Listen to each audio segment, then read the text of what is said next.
खूबसूरत गांव में अहमद नाम का एक किसान रहता था जो अपनी मेहनत और ईमानदारी के लिए जाना जाता था। अहमद का सबसे बड़ा असासा इसका बेटा अली था, जिसे वो बेपनाह मोहब्बत करता था। अली की तालीम और खुशहाली के लिए अहमद ने अपनी जिंदगी की तमाम राहतें कुर्बान कर दी थी। एक दिन अली ने अपने वालिद से कहा कि वो शहर में तालीम हासिल करना चाहता है। अहमद ने दिल की गहराइयों से अपने बेटे का ख्वाब पूरा करने की कसम खाई। इसने अपनी फसलें बेचकर अली की तालीमी फीस का इंतजाम किया, बावजूद इसके कि इसके पास वसाइल की कमी थी। अली शहर में बेहतरीन तालीम हासिल करता रहा और अहमद हर महीने अपने बेटे को खत और पैसे भेजता।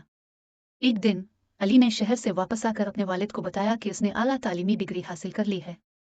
अहमद ने खुशी के आंसुओं के साथ कहा, मेरे बेटे की कामयाबी मेरी जिंदगी की सबसे बड़ी खुशी है।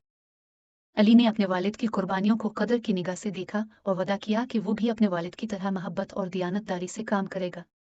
अहमद की मोहब्बत ने अली की जिंदगी को कामयाब बनाया और गांव में एक मिसाल कायम की।